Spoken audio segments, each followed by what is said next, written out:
Well, we'll go ahead and get started. Welcome, everybody. It's a little after 12, so no one wants to hear us chit-chat. You want to hear this thing get started. So welcome to this month's first Friday at Fusion Studio. My name is Rich Dione. I'm the co-director of the Fusion Studio for Entertainment and Engineering. And I'm Mary Pilot, co-director of the Fusion Studio with Rich. My colleague in arms over here. Today, we're thrilled to welcome Jeff Reeder, who's the co-founder of Clark Reeder Engineering. Jeff's personal design experiences are in a variety of entertainment structures, such as performance and pavilion roof structures, both temporary and permanent, aluminum truss grids, temporary and permanent seating structures, sound delay and video wall support structures, and additionally, Jeff has extensive experience in the design and analysis of complex aluminum structures. With that, as I said before, we all want to hear Jeff, not hear me. So we're going to turn this over to you, but before we do, I'll say Jeff is excited to have folks interrupt with questions throughout his presentation. So if you have a question, put it in the Q&A panel so that we can see it on our end while Jeff's presentation is running. If you put it in the chat, we won't see it. So put it in the Q&A panel. All right, with that, Jeff, welcome. Thanks for joining us. I really appreciate it. Cool. Well, thanks for having me. Let's see, I guess I share screen now. And you got everything there? Can you see it? We can. We can. All right. Excellent. All right. Well, welcome everybody. As Rich said, my name's Jeff Reeder. I'm a structural engineer, and we're going to be talking about engineering behind entertainment. So probably a little different than what you guys are used to talking about, but hopefully I can give you a little insight into what we do in this world and get you excited about engineering in this entertainment world we live in. So who am I? That's the first question. So right there, you see me. I tried to get a picture of the sky behind that, so it looked like I was hanging from a roof, but I failed completely at that. Anyhow, so who am I? I graduated from Purdue back in 1996 with my bachelor's in civil engineering. And then I also played baseball, so I had an extra semester to play, and I decided to stick around and get my master's while I was playing baseball. So I have my master's in structural engineering and started practicing in May of 1998. So I've been doing this actually for a pretty long time now, which is kind of creepy because that makes me old. Co-founded Clark Reeder Engineering back in 2009 with Daniel Clark, and we had, prior to that, I had worked on power plants. I had worked on flood walls. I was in Iowa for 3 years. I was in New Orleans for a year, and we moved back to Cincinnati and started dabbling in the entertainment world while I was doing some building work, and subsequently left that company in 2009, and now we are dedicated fully to doing entertainment. So it's I didn't start out trying to do this. I didn't plan on doing this out of school, but here I am, and we get to do a lot of cool things. That's basically what I'm going to show you guys today, is kind of the projects we work on, and just give you a little insight into our world. We are licensed in all 50 states. We're licensed in Canada as well, in Puerto Rico and Guam. So lots of stamps, but we do work all over the country, all over the world. And the company's about, yes. Jeff, this is a question for me, actually, not from anybody else, but you have said a couple of times that this wasn't what you had intended to go into, and I'm going to embrace you saying you want questions throughout. Were you involved in theater or live entertainment as an undergrad or graduate student? No. What brought you to this? I was not involved whatsoever in entertainment. In fact, I was doing power plants. Everything was very heavy steel design. And the first project I worked on was for the Winter X Games, and it was to design a platform to hold people, and it was made out of scaffold. So I was immediately creeped out, actually, by what I was going to design. Like I was like, "You really do this? Like, this is legal?" So it was a far cry from what I was doing, but I found out that I really liked the people, because it's a great group of people we get to work with, and I liked kind of getting to see the things built. On a weekly basis, you get to see what you engineer gets built, or you get to go to a show and kind of, reap the benefits of what you're doing. So, and the other thing I'll show you guys, my life is utter chaos. I have 6 kids. I have a sophomore at Clemson, thus the orange hoodie. My 14-year-old was actually making fun of me because he's like, you're talking to Purdue and you went to Purdue and you're wearing a Clemson hoodie. So I apologize, but got to represent my son. And then I've got 5 other teenagers, 4 freshmen, they're quadruplets, and then a 14-year-old. So I live in abject chaos, just in case anybody was wondering. And like Rich said, if anybody out there on the chat or whatever, ask as many questions as you want, because it can get kind of tedious listening to an engineer talk for a half hour. And I do a lot of classes, and I really like the interaction. So feel free to ask any question you want. There's nothing, nothing sacred about what we got going on here today. So with that, I think I screwed up on a slide. Wanted to start with this one, actually. So what is an engineer? In reality, it's someone who does precision guesswork based on unreliable data provided by those with questionable knowledge. So that's what I do all day. And if you guys were here, you might laugh or you might think I'm nuts. But honestly, we do a lot of math. In my particular role, we get to deal with a lot of people on a daily basis, trying to solve problems. We do a lot of math, but we get to get creative, and it's a lot of fun on those projects.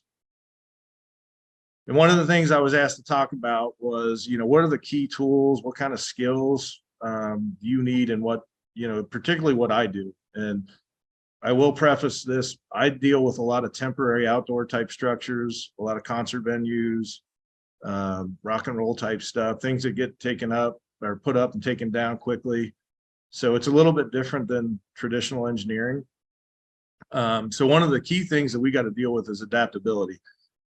We get calls all the time. People are on site building something and they say, hey, we need to change this, or, can we do this? And so it's not really engineering on the fly, because we've got models set up, we do math. But what we'll do is we'll say, okay, give me, an hour here and we'll run through this, because everything we do is always in flux. For example, we do all the engineering for Coachella's main stage. And we basically have daily calls, hey, this is going to change. And when we get on site, we'll stay on site for the whole show for the week. And it will change dramatically as we're doing that. Next thing is communication. And I know a lot of people harp on that, but you have got to be able to talk to people.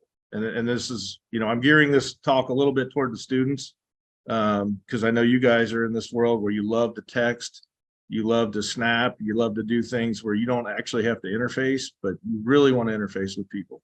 I think that is an absolute vital thing for you guys to do, is to pick up the phone, call somebody, get on a Zoom call, talk face to face, because it's a really different world when you get to talk to people and get to know them. And I have a lot of clients that we have really good relationships, and it makes the work go that much smoother. It's that much more fun, because you're dealing with real people. You're not just dealing with a computer screen or something like that. In fact, some of our clients, when they come into town, they'll stay the night at my house. They don't know my kids. My daughters in particular love to text them and ask for concert tickets. So, yes, Jeff, I love that point. And again, I'm just going to continue to take you up on the offer to interrupt. Absolutely, do it. Absolutely. And say, one of the things that I learned early in my career is that the value of face-to-face or a phone call conversation really can't be underestimated. Because even talking to vendors, I made relationships with sales folks just by calling them up and saying, look, I don't necessarily have something I want to buy right now, but I got a question for you. And Yep. I'm not sure how to do this crazy thing I've been asked to do. What do you think about this? And some of those vendors will try to sell you something immediately, but others will talk you through a bunch of solutions and help you think of things you haven't thought of, and then maybe try to sell you something. But that phone conversation is so much more advantageous than an email or a text message, just because you're engaged in a back and forth in a way that those other media don't always allow for. So I appreciate you bringing that up. I just think that's a really important point. Oh, we have to push the young engineers to do that, to get comfortable talking to people, because honestly, they don't like to. They're not used to that. Everything's been texting throughout their whole lives. So, we grew up in the I don't think cell phones happened until I got out of college. So you were used to, talking to people, or you had to coordinate. And so that is a big one. I think, the students got to understand that communication is a huge thing, So moving on, one of the next things that we do in particular that's different, I went to Purdue, and the engineering curriculum for structural engineering is awesome. And we went through steel design, we did concrete design, we do mechanics and materials, you do statics, dynamics, you dabble in the wood, but you get into this entertainment world and all of a sudden the materials are totally different. We design them with aluminum quite a bit, and aluminum is a totally different animal than other materials. And I don't know of any place that teaches that at schools, but when you weld aluminum, it devalues the capacity of it. So it's a very different code, it's a very different animal, and I had to learn that on my own. And we've gotten pretty proficient at it. I've taken, done a lot of self-study on it to try to understand it. So one of the things we do, and I'll show you in some of these slides coming up, all the variety of things that we can do. Scaffold's another one. It's, it's steel, but it's very modular. It's, used mostly in construction, but the entertainment world uses it for all kinds of things. So you just got to be willing to deal with different materials and kind of open your mind up a little bit. And the last thing I'll say is, one of the other big skills you need to have is willingness to continue learning. You don't stop learning once you get out of school. Okay. I've had to learn, some of the stuff we do, and you'll see I've created models on my own time. I've done study on my own time just to make sure I could keep getting better at what I do. And I look at it, is it going to be a value to me? Yes. Will it be a value to my clients? Absolutely. So you got to be willing to continue learning as you get out of school. So, and I see there's a question of what determines which material you use. Well, that is a very good question. And I think some of it's going to get answered by some of the slides, because what we do is a lot of modular type engineering. So there's aluminum trusses, there's steel decks, there's wood frame decks. It's all a matter of, what you're going to build. Do you need to transport it? Is it going to be permanently installed? Is it going to be temporary? So we'll kind of temper that question just to see as we go through the slides. I think that we'll be able to answer that one as we go, but it is a great question. We could probably talk for days on it, to be honest with you. So I'm going to backtrack on the slides because I obviously don't know how to use PowerPoint properly. So one of the things we work in is the theater world.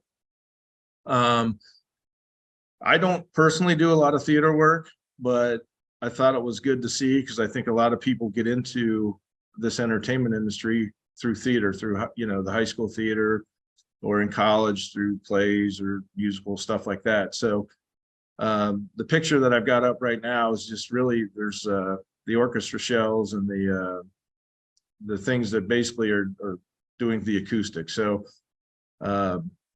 I don't have a lot to say on this slide other than we engineered this thing and somebody else in the office did it. So we'll check the next one out. So here's a grid. You guys can see the channel grid here, and we were responsible for looking at the motors, for looking at all the loft blocks and things like that. So this is all the line sets in the theater, and I'm sure Rich, you could probably tell me this is stuff you guys probably look at in the theater courses you guys are doing, or if you guys all work on stuff. Yep. Absolutely. So we dig into this quite a bit. We do have a mechanical engineer on staff now. He's actually got a PhD. He's probably the smartest dude in the office. But he works on all our machinery, our mechanical stuff. So we're actually been branching out from structural. I think we have 16 structural engineers, and then O's our mechanical engineers. So we're getting more and more into motors and machines and things like that. And I'll show you some of that stuff that we've been doing here in a little bit. But again, here's some more theater stuff. You can see, I think this was the same project I just showed with all the battens. So we'll get into the batten design, the locking rails and things like that. But I wanted to touch on this to show you guys this is what we do, but what I really wanted to show you is all the the temporary stuff that I deal with, because that's more of where I head with everything. So let's get into the wonderful world of scaffold. So this is one of these things where if you're not used to doing this, like I said, when I came out of school, I was doing power plants. So everything was designed, you know, I'm talking 36-inch deep beams, I'm talking giant steel columns, 8-inch thick concrete slabs. And, you know, it took months and months for them to build these things. So scaffold, as you can see on this picture, you know, they clip together very quickly. So for the students out there that haven't seen this, you can build all kinds of cool stuff out of scaffold. And it's all, you know, you can see there's these rings here, and then they have a ledger, or we call it, you know, it's kind of like a beam, and it just clips onto this piece. So it's kind of like a little erector set, you know, or Legos almost. We put diagonals in it for bracing. We've got verticals in it. But the cool thing is you can design, build lots of neat things. So I've been working on the X Games probably since 2003. And this structure that you can see here in the middle is the control tower. That's essentially a 5-story building built out of scaffolding. So it's got lots of verticals in it, but they use this for sponsors. They use it for technical production. The top of it is used for the studios, so the X Game commentators and things like that. And then you can see here as well, they got light towers and video towers, and it's all made out of scaffold. So it's very, very versatile material that we get to use, and it's easy for them to truck. So they can put lots and lots of scaffold on a truck, drive it to the site, and then they can build it and then take it down. So here's kind of the inside of that 5-story structure. They've got, you know, these are the load-bearing members here. And here's the decks that sit on top of them. And then we've got the towers. So one of the things we had to worry about in this particular structure was these columns, which are only 2-inch diameter pipes, getting too slender on us. So as we put load on it, we had to kind of keep looking at it. Is this going to buckle? Can it take the load? And if not, then we could brace it out at each of these different ledger lines.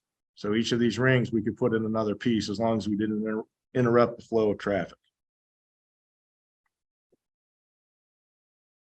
So Aaron Style ski jump. This one was pretty cool. This is a 150 foot or 180 feet to the top of this ramp. And the entire thing is made out of scaffolding. And there were some, obviously you guys can look at this and see how slender this main structure is on this body. So it was, I think it was about 24 or 32 foot wide and about 180 foot tall. So obviously that's going to be prone to tipping over. So there were some exciting challenges on that one, and they didn't want guy wires. Typically what we'll do is we'll come in and put guy wires off the structure down to big concrete ballast to prevent it from tipping over. What we did on this one, because they didn't have room for the guy wires, is we went in and built these big buttress bays on the side. So they were tied together, you can tell, at various intervals, and we basically tried to widen the footprint of the structure. And then at the base of each one of these, we put lots and lots of concrete blocks for ballast. And I actually, this one was out in LA, so it was kind of weird. You know, we're building a snow ramp in LA, and it was kind of hard to keep the snow from melting. But here's a view from kind of the underside of the ramp. You can see all the scaffold. It's just a maze of scaffolding in here, but it's amazing what you could build with this thing. And you know, I don't know how many truckloads of scaffold, but if you think about the loads and what's going on, these members are only 2 inches in diameter, and we were able to pull off something this big with it. And then here's a view from the top. I'm not real good with heights, so I was about 180 feet in the air on this thing, looking straight down this ramp, and they'd come down, jump, and then land on another ramp. So this was, I think, back in 2016, but very cool structure. And things like this are really exciting to design because you know that they're going to get seen by people. You know, it's all, to me, it's all entertainment based. So we're trying to make people smile and enjoy something. So the other thing we got to remember as engineers, and I know not all of the students are engineering students, some are theater students, but you know, the biggest thing that we have to do is hold life safety paramount. So when we look at these things, you know, yeah, they're cool and everything like that, but we also have to make sure that the structural integrity is good, because if this thing tips over or something, that's a really bad situation. And so that's the thing we have to hold key. So I just want to make sure everybody remembers that. Hey, Jeff, I have a quick yeah. question before we go to the Q&A board. So Yeah. I'm looking at that maze of scaffolding, and I'm a timeline person. And so I'm wondering about, how much time do you have to plan into your project just to have someone come inspect what you've done, right? It's one thing to design it and build it, but I'm assuming there's oversight associated, with checking your structure. How does that work? Yeah.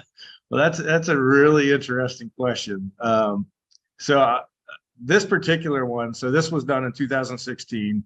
We probably did, the design probably took about 3 months, off and on throughout to kind of get it dialed into what we wanted to do, run the analysis models, and basically get it to where we were good to submit it to the city. So then it goes to the city who, they look at everything we do and look at the calculations, look at the drawings.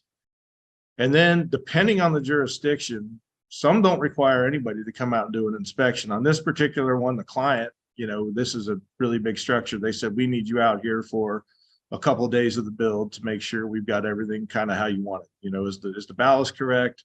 Is the guy wires right? Do we got all the scaff correct? Or the bases put in properly? But that, that is honestly, they don't always require somebody to come inspect it, which is, some of that is a little bit mind-boggling because of the magnitude of some of these structures. But this one, I think it took probably 2 weeks to build it. So we came out about midway through the build. And then when they started putting snow on it is when I was able to leave. Like they put the first layer of snow so we could see how it behaved, and then we were out of there. So hopefully that kind of answers the question on that one. But honestly, right now, it depends on the jurisdiction. We'll do some things and there's no inspections required, and other things they'll require us to come out and inspect something that's 10 foot tall and, has a very low risk of life safety. So Jeff, before we move on, we've got a whole pile of more questions that have come up here. So first, Mason asks, what is the pound per square foot rating on these railings? So the railings that we taught, the sides of these guys, I'm assuming where they're going to smash into, I don't remember off the top of my head. Now standard handrail is, 200 pounds at the top of the post and then 50 PLF on the rail itself. I suspect on this, we probably went a little higher. But I honestly don't remember off the top of my head what we decided to do on this one because it is such an unusual structure. That's, we have to, we were talking about that earlier. We kind of live in a gray world sometimes because we do some things that, aren't in the building code, or they're not prescriptive in the building code. So they're not telling us, hey, this is how you got to design this. So we'll work with the designers and the team and say, okay, what do we think is appropriate for a skier going down a ramp that runs into this? What do we want it to be? What's the factor of safety we want? What kind of load? So I don't remember on this one, but I'm sure we had some kind of impact force on it. Sure. Thanks for that. Azizi also asks, can you reuse the scaffolding elements for another project? So, and I'm going to assume that once this gets struck, it also gets packed up, put on a truck, goes into storage, but to be again, but is that true? Yes, that is. And that's why they use a lot of this stuff, because of the reusability. If they had to build this structure and then scrap all that, they would be in bad shape. So a lot of the scaffold and things that you see out in the entertainment world get reused, shipped to the next site, built into a different configuration. The key with that, though, is there are standards out in the industry for various, there's an ANSI standards, there's an ESTA committee, which is the entertainment standards technicals. Dan would know it better than I would, but ESTA is the group, and they write standards for all this stuff. So there has to be inspections of the equipment. Aluminum truss gets dinged up quite a bit. So it's incumbent on the owners of the staging companies and things like that to make sure that they are actually inspecting their equipment, making sure that it's fit for use. So when we engineer it, we're assuming that they're putting in, members that are not damaged, not corroded, not broken, welds are good, and things like that. So that's a really good question. But, for the entertainment world, especially this temporary world that we live in, everything's reusable and gets taken to other sites. Awesome. Thank you for that. Ted has got a comment and a question. He says, first, thanks for mentioning a professional engineer's primary responsibility. I think that was referring to safety at some point. And then he asks, given the size of this temporary structure, what type of additional temporary structural work was required while this was in construction? I want to amplify that. I'll let you answer it. Okay.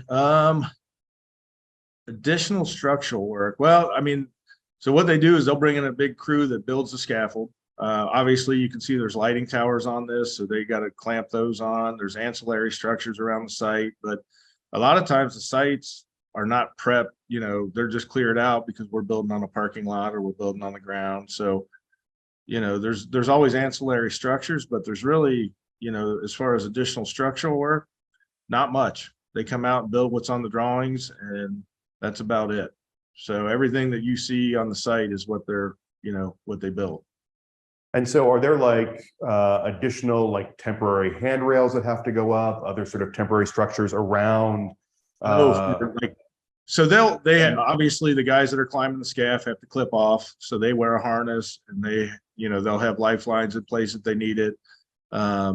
They'll put in temporary handrail as needed to do these kind of things. Some of the work's done in lifts and things like that. So the constructors climb around like monkeys on the structure. Yeah, there's definitely a lot of climbing. If you've ever seen the old school pictures of like Woodstock, where you got guys, they do that. On this particular one, actually, I don't think they climbed. What they did is they would build sections of it on the ground. And then, so they might take a 32-foot by 24-foot section of scaffolding that was maybe 4 meters tall, and get it all built on the ground and lift it up and then drop it into place. So they might only have a couple guys up in the structure and then build the rest on the ground, which is a lot more efficient for this build. But some of them, they do just climb around on the scaff. And like I said, you got to be comfortable with heights on some of this stuff. So good question. See another one there. Given the temporary nature of the structures, what kind of ground prep is necessary prior to building? That is a really good question, because a lot of times no prep work is done. On this particular one, you guys can see there's asphalt down on the ground, and what they'll do, and I don't have a picture of it, but they'll have big bearing pads on that. So for this one, we made plywood cribbing, or actually I think this was 2x cribbing. So we took layers of 2x10s and made like a 3-foot by 3-foot base of 2x10s that were perpendicular to each other. And that's what sat on the ground. We'll get out in some sites where it's on grass and we might need a bigger bearing surface just because we're on grass. But a lot of times, or we go into a stadium, so there's not a lot of prep work done unless it's going to be up for a while, and then we might decide we're going to pour a footing for it. But by and large, these temporary structures that we put up sit on a bearing pad, and there's not a lot of prep work done. All right, so move to the next one, because these are all good questions. Keep them coming. Figure this one would be fun. This is the presidential inauguration back in 2017 out in front of the Lincoln Memorial. Obviously, we engineer these structures all day, but one of the cool things about this one was where the president was going to give his inauguration speech, they put a glass protection around it. And the glass is like 6 inches thick, 8 feet tall, and it really weighs quite a bit. So I got a call from the Secret Service that said, hey, have you guys reviewed this for these kind of loads? And which I didn't know it was going to be on there. So, but it was kind of creepy getting a call from the Secret Service while I'm sitting at work thinking, what did I do wrong? But then we had to design it for some very heavy loads. So we had to come underneath and reinforce the structure. But that, it's kind of cool to be able to say, hey, we got to work on a presidential inauguration. And you can see here, we kind of mix and match. We've got aluminum truss at the top of this. This is the same scaffold, but the aluminum truss is up there. That's going to hold the lights, the sound, video hanging off of this. So it's, I've shown you guys, the scaffold used as a ramp, as a building, and now as a production element. So like I said, very versatile in what we can do with some of these things. So it makes it a lot of fun because we get to change what we're doing. But we still have to put these into models. We still have to put loads on it. They see wind, they see seismic, they see gravity loads. So that all has to get taken into account during our engineering. A little bit more on the inauguration. You can see we've got these tanks down here. Those are filled with water. And those are there primarily and solely for the purpose of making sure we have enough weight on this so that it can't flip over. So if this gets hit with wind, we either need to make a bigger footprint or we need to add ballast or we need to do both. So in this particular instance, we used water tanks. So these tanks get carried around, filled with water on the site, and we use those to help keep from overturning due to wind. And you guys can see here the bases are, we have plywood pads. You had asked about that before. So it's a grass structure and we put bases down. Now, when we got up under the Lincoln Memorial on the steps of that, we had to be a little more careful because that, you know, it's a national monument. So we had to be careful what kind of loads were. And they were putting also down, I think, rubber matting on that. So they weren't damaging any of the flooring and stuff like that. What modeling software do we use? So we use a combination of things. We use RISA 3D for our primary, you know, simple analysis type things. Use a lot of MathCAD. We've got SAP, but we don't. We use that more for cables and nonlinear type things. And then our mechanical engineer uses ANSYS and does a lot of finite element analysis on that. Isn't there a lot of slop in the connections for all these? So on the scaffold, no. Honestly, the wedge pins get driven in with a hammer. So once they're tight, they're really tough to disengage, and they're pretty snug. And thus, and also with all the diagonals that we put into these structures, it really helps to make them very rigid. Because you don't want a whole lot of slop in something with this many connections, or the thing will get really wiggly on you. So that is kind of how that works. And then as far as the scaff goes, and you're talking about ensuring rigidity in the connections, they've got load testing from scaff companies as to how much each of these can take, how much bending moment they can take, how much shear, how much axial force. So we have to abide by what the manufacturer provides on those. But if you stay within their guidelines, it becomes a pretty rigid structures, especially if you're putting in the diagonals. And that's kind of the key to the deal. Good questions. All right, moving on to aluminum truss. Oh, question from Edward. Do we do any destructive testing or actual deflection testing? Yes, we do. We don't do it personally, but we do, as you can see, this aluminum truss that's on here. We do testing with other companies on this kind of thing to find out, you know, if we need to find out deflection, or if we have a new deck or somebody's got a new product that they want to figure out, you know, does the engineering match what it can do in real world?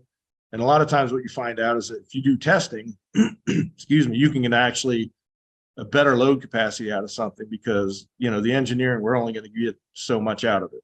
And I know you students, you know, you guys like getting down to like 6 decimal points, but we do have to live in the real world at times. So we got to get close with it. And that's really what the engineering is. We're doing the math and we're doing the best we can with it, with the analysis models and things like that. That's only going to get us so far.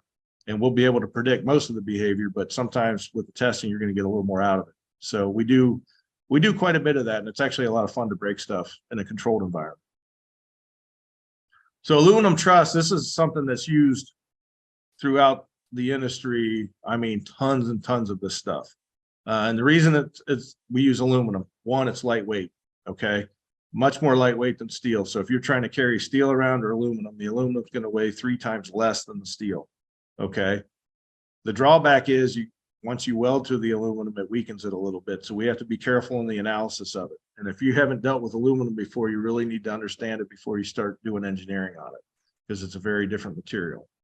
But that being said, and again, this gets reused all the time as well. You can see they've got plated ends here that bolt together. So they get 4 bolts and you can make long spans of it. They also have fork ends, which you can see on the lower one, and they just get pinned together. And so you can do a lot of different things with these as well. So here's a Brad Paisley concert I did. This is probably back in 2010. I just thought it was a cool picture, but this is all aluminum. So the vertical towers are aluminum, the cross members are aluminum, the main grid is aluminum. And one of the things on this, I remember when we started doing work on this one, this video wall was pretty big for its time. Like nowadays, big gigantic video walls are commonplace, but we had to figure out, what do we do with this video wall if it gets windy out? Because this video wall is as big as the whole back wall of the stage. So we would end up, we ended up bracing it with vertical towers, and it was also a very heavy wall. So we had to add extra structure in there to help support it. So, but you can see, you can do some pretty cool stuff with the aluminum. Thermal expansion, that's a great question. So the question on the chat is, thermal coefficients for aluminum are very different from steel, which they are. Are there any concerns you have with thermal expansion? Typically in a temporary setup, we do not. Just because, if you're going to put it up in the summer, it's going to be hot the whole time. Or in the winter, it's going to be cold. But we do run into issues sometimes when we put up aluminum structures that live year round, because they are a little more prone to it. So we do have to think about it a little different. But I don't know that the stuff that we do is big enough that it becomes a giant concern as far as thermal expansion on the members, because we're not talking about super long spans of things. We're not, getting into that type of stuff. So we do have to think about it, but I don't think we base a lot of our design around it.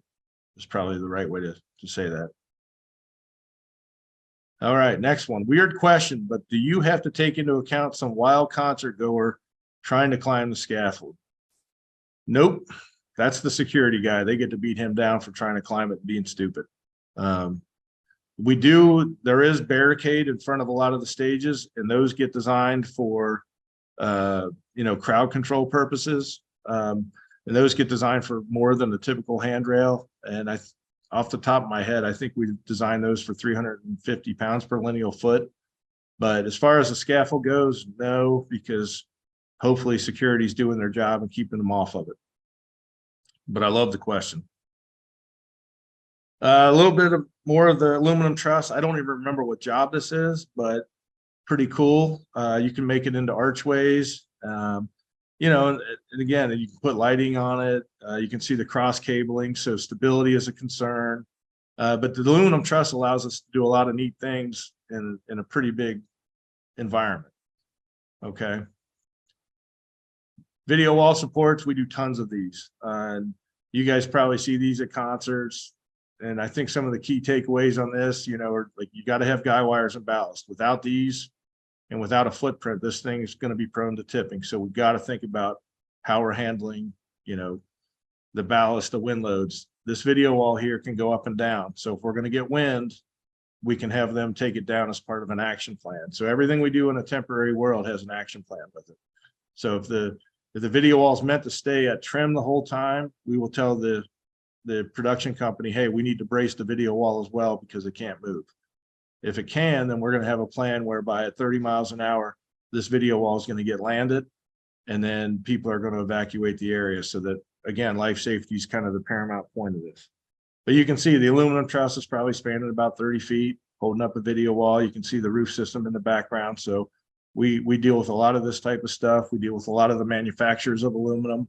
And probably, there's not a whole lot of engineers besides the curtain wall engineers that deal with aluminum like we do, maybe the aircraft industry, but we get to do a lot of aluminum, and it's kind of fun. I do enjoy it. All right, this is one of the more fun things I get to do. We do a ton of outdoor concert roofs, and they range from big ones like this event that I'm showing you guys here. And some of you youngsters probably don't even know, but this is the Grateful Dead's last show at Chicago as the Grateful Dead. And we did the roof system for it. It's a aluminum system, and just got to have a blast, going to see the concert, one of the perks, obviously, but the whole system's aluminum. And you can see we got speakers, we got video, and this system here travels from concert to concert. So again, the reusability of it. And so it's incumbent on them. Again, they have to inspect their equipment. But every year, I think we're going to do about 180 concerts this year with one of these roof systems. And they have a whole bunch of them. But we designed the roof system from head to toe. They give us a rig plot with all the rigging loads on it. We get to put that in the model. and make sure everything's good to go. So you can see there's a lot of people. So if something happens to this roof and we didn't do our job right, there's a lot of lives at risk here. So we have to be very diligent about how we're attacking these things.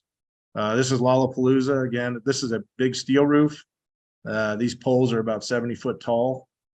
So when if you guys are ever at a concert, you can kind of appreciate, all that goes into this. There's a lot of time and effort. It probably takes,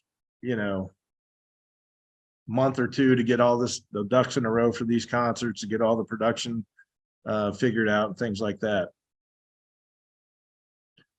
Foo Fighters is another project we did. They traveled with this concert system. You can see I was at Citi Field for this one. And one of the things I will say about what we get to do in the entertainment world that's probably different than engineers that do buildings. I get to do a lot of traveling. I get to go see a lot of cool things. Because they do, as Mary was saying before, you've got all these structures getting built, and who's doing the inspection work on them. So we get brought out a lot of times to come and do inspections, or the production company just says, hey, we'd like you to come see this before we have people show up for the show, see the production go on it. So it's kind of neat that we get to go and do these kind of things. And I know a lot of people ask me, do you get to meet any of the artists and things like that? Not really, but we do get a lot of backstage perks and things like that. This is Bruno Mars. This is one I got to go to Hawaii, and just kind of wanted to give you guys an insight into this grid here. These trusses are aluminum, and they're 4 foot. They're 52 inches tall and 36 inches wide. And these productions hold anywhere from 80,000 pounds up to 150,000 pounds. So we're hanging quite a bit of weight on these structures. You can see the PA, these are probably 3,000 or 4,000 pound stacks here that are hanging. You can see there's wind walls on these structures. And those actually, again, like I've told you guys before, we talk about high wind action plans. So there's a lot of that goes into that as well. So if we're going to get certain thresholds of wind, 25 miles an hour, you'll see them start venting. If you're at a concert that's outdoors, you'll see them start venting the walls to let the air pass through. You might see them start lowering the PA to the deck at 30 miles an hour so that it's not swinging around. The lights and things like that will get sucked up higher so that they can't swing, because they can't land them on the deck with all the gear on the deck. So there's a lot of things that go into, how do we manage this production? So got a couple more slides, and then I've got a video, really cool video that you're going to want to stick around and see. But we do a lot of different activations. We work, do work for the Dew Tour, for Red Bull, for ESPN. The one at the left here is just a simple activation made out of aluminum truss and scaffold. This one for Red Bull is aluminum truss. This one here is actually a pedestrian bridge in downtown LA that we used at the X Games. It's made out of big steel trusses that are 5 foot tall, and we carried pedestrian loads, which was quite an achievement. It was actually somewhat of a suspension bridge because we had cables coming down from the top here, picking all that up. Monster Energy, this was at X Games, and I drew a crude little line here just to show you, the blow up of this. So we have guy wires on this as well. So we, again, trying to maintain stability in the structure. If it tries to pick up, there's some steel plates underneath this that are attached to the base so that it can't lift up. Anybody see the World Cup this year? So this was in Qatar, and we did the whole Fox Scenic and the whole Fox studio setup for that. So this is all made out of mod truss, which I'll show you guys in the next picture a little bit more. But this was a very big structure. Like this middle piece here was like, 40 feet tall and I don't know, 70 feet across. See a question there. When building these structures, how many spare parts usually come with the assembly? Not many. They try to dial it in pretty good. Scaffold's easy because you can take extra scaffold. It's a rack of scaffold. When you're doing aluminum truss or a roof system, the pieces are a lot bigger. So you don't have a whole lot of, spare parts as far as that goes. There is a lot of extras as far as rigging. wire rope, things of that nature, the ancillary stuff that's small. But as far as the big pieces go, a lot of times they pack the truck with maybe one extra truss on it. That's it. Do I consider the aesthetics of the structures? That was the next question. Me personally, the engineer typically no, unless we're working for a scenic company. We do a lot of work for scenic companies, and they'll have a certain look that we need to help them maintain. So that becomes really a challenge when you're dealing with tall structures or structures in wind. But we have to consider that, you know, for that, a lot of times somebody else is doing all the scenic. Field of Dreams games, we did that this year. My 14-year-old got to come with me because he's a baseball nut. And you guys can see the modular truss here. It's actually called Mod Truss, and they it's like a giant erector set. And they build studios for TV all across the country doing that kind of stuff. So I got, let's see, 2 more slides here. We're almost to the finish line, so stay awake. Super Bowl halftime show. We got to do it this time, or this year for the first time. And I know a lot of people were like, I saw lots of different things on Facebook and social media, but she was tied in. There was a fall arrest piece on there. These the floating phones were made out of aluminum truss, and then you guys can all see the different cables here. So the cables went up to the roof, over a shiv, across to another shiv, and then down to a motor. So the couple guys in my office got to work on this, and it was pretty cool to see it on TV that night. All right, the final slide, give you guys a little bit of background. So we're going to just show you some practical use, real life stuff here. This was in 2012, and this structure, we designed it. It was about 30 minutes north of our office, and the structure saw 75-mile-an-hour sustained winds and 90-mile-an-hour gusts. So I'll let you see what happened here. And this will be the final slide of the day. There we go.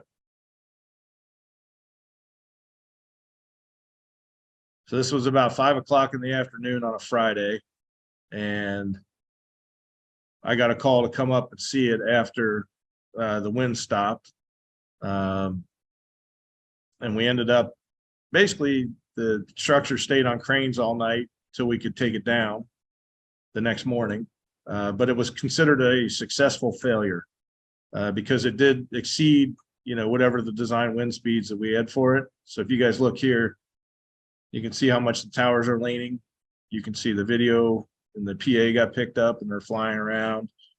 But it did see 90-mile-an-hour winds, and it did stay up. And I've done whole presentations on this event, but I thought it'd be cool for you guys to see, you know, that we can do some cool things with the engineering and hold up to some pretty severe environmental loads. And the stage right video wall was completely gone.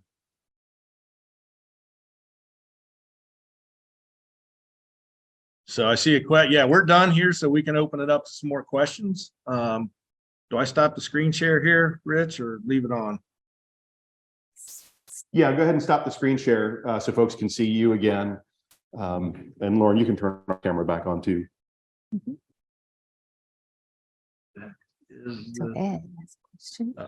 There we go. Stop share. All right. So question on that. What wind load was it designed to? So those temporary structures in the US typically are designed to 67.5 miles an hour.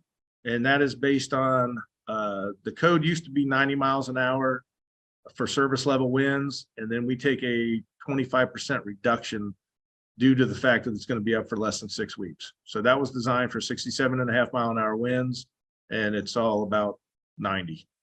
And we put a 1.5 factor of safety on the ballasting and the guy wires and things like that. So we were getting pretty close to the threshold on that one. What else? Any other questions? Jeff, this was crazy. This was fantastic. One of the things you said in one of your first slides was the importance of sort of constantly learning things. Yes. And I continue to be amazed by all the amazing things we learn in these sessions. I have so much more research that I want to do about a bunch of stuff that I didn't even realize I needed to know about. So thank you for that. Yeah, Are there this any is other fun. questions from the group here that we need to cover, or are y'all structured out here, folks? There we go. There's that. How do you decide between mod truss and traditional truss? Ed particularly loves using mod truss in many applications. So, and Ed says he always has questions. No, questions are good. So honestly, it really depends on the client and what they have available to them. So we have some clients, they own a whole, all they own is mod truss. And what they do is, studio sets and things like that. And it's really good for that. Other clients have a mix of it, and sometimes it's up to what they want to do. Sometimes it's up to what we want to do, but a lot of times it comes down to what's available. And then we kind of work from there. Fair enough. That's a good answer to that question. Well, it is just about time. Thank you all for joining us. We've got a few announcements here. But first, again, Jeff, thank you for joining us. This was fantastic. Thanks for having me. Hopefully it was good. They're really cool. We've got one more First Friday coming up this academic year. It will be the first week in April, when we'll be joined by folks from Sky Elements Drone Shows. They're an internationally award-winning drone performance company. They'll be sharing what it takes to design and execute a drone performance. They've done lots of stuff over sporting events and that sort of thing. And we may or may not be able to announce. I know we can. I know they're doing it. I'm being cagey. They're going to do a big drone performance here at Purdue in August, which we're really excited about. And also, if you haven't yet registered, our annual symposium on education in entertainment and engineering is coming up at the end of July, the 28th and 29th. We've got an exciting lineup of posters, presentations, and an interactive interdisciplinary workshop on engineers working with artists. We're also excited to share that Katie Murphy of Meow Wolf will be joining us as a featured speaker. If you don't know, Meow Wolf has got these large, immersive, interactive experiences that they've erected across the country. So we're excited to have Katie here for that. You can learn more and register on our website. We hope y'all can all join us. And either way, we hope we see you in a month for Sky Elements. Thank you all very much. Anything you want to add, Mary? No, we just hope we see you in July for the Yes. symposium, and we hope we see you next month for our next First Friday. Awesome. Thank you all very much. We will talk to you all soon.